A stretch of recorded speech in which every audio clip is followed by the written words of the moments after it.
ना अंदाज़ गुफ्तगू है, ना कर्ज तकल्लुफ। मेरी बात सुनने वाले को अस्सलाम वालेकुम। 2-5 મિનિટ ઓડિયન્સ અગર બેસે, સાથ સહકાર આપશે કે જે તમારે જોઈએ છે એ જ હવે છેલ્લી સ્પીચમાં તમને મળવાનું છે, એટલો સમય આપ્યો તો બાકીની 5 મિનિટ અગર તમે બેસશો તો આ પ્રોગ્રામના હાર્દપૂર્વક જે આપણો મોટિવ છે, પર્પસ છે, તમે કદાચ ઘરે લઈને જઈ શકશો. તો આપ સર્વે ઓડિયન્સને કહું છું 5 મિનિટ ફક્ત શાંતિથી સાંભળે કે આપણે આ પ્રોગ્રામનો જે મુખ્ય હેતુ નિઝામ સર જેઠવા સાહેબનો હતો કે જેમાં 15મી ઓગસ્ટ એટલે કે સ્વતંત્ર પર્વની ઉજવણી કયા હેતુથી કરવામાં આવી હતી, કદાચ એ હેતુ તમે સાંભળવા વિના જઈ રહ્યા છો, સાંભળવા વિના જઈ રહ્યા છો. તો આ પ્રોગ્રામ એટલો સફળ રહ્યો, એમાં આપણા જેટલા પણ અતિથિઓ હતા, મહેમાનો હતા, પ્રેક્ષકો હતા, આપ સૌની હાજરીથી આ પટાંગણમાં ખૂબ જ ખુશી હર્ષાલની મળી. ત્યારબાદ આપણા જેટલા પણ પાર્ટિસિપેન્ટ્સ હતા, આ પ્રોગ્રામને 4 ચાંદ અગર કોઈએ લગાડી હોય તો એ પાર્ટિસિપેન્ટ કલાકારોએ. જે કલાકારો છે એ કલાકારો, સાચા અર્થમાં કલાકાર કોને કહેવાય તો કોઈ પણ કલાને રિપ્રેઝન્ટ જ્યારે કરે ત્યારે આપણા હૃદય સુધી એ કલાને પહોંચાડી શકે એવાને જ સાચો કલાકાર કહેવાય. તો એવી કૃતિઓ આપણી સમક્ષ રજૂ થઈ અને આ જેટલા પણ પ્રેક્ષકો કે શ્રોતાગણ હતા જે અંત સુધી બેઠા.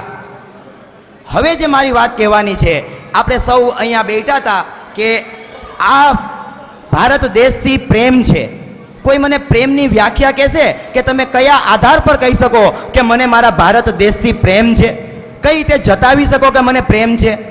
તમે કોઈને પણ પ્રેમ કરતા હો તો તમારે એક્સપ્રેસ કરવું પડે, જતાવવું પડે.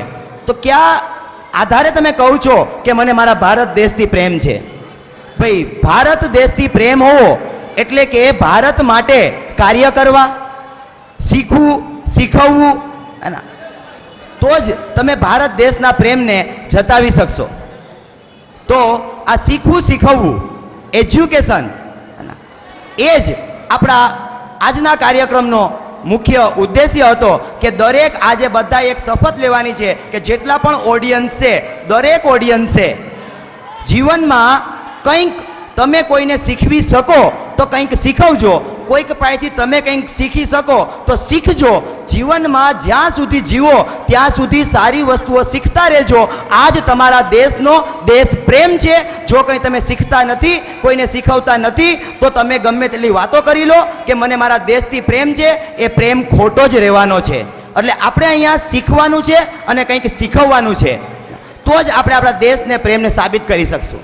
એટલે કહેવાય છે કે બધા વિદ્યાર્થીઓ બેઠેલા હતા, એના આપણે જીવનમાં મોટા થશું, ભણીશું, એના કે એક દિન બડે આદમી બનેંગે.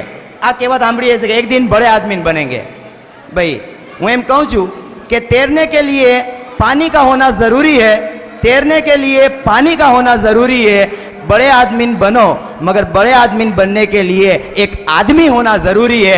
તો પહેલે કોઈ પણ બનો ને ત્યારે એક માણસ બનજો, સારા એવા નાગરિક બનજો. એ જ આપણી દેશ સેવા છે, એ જ આપણા સિટીઝન નાગરિકતા છે.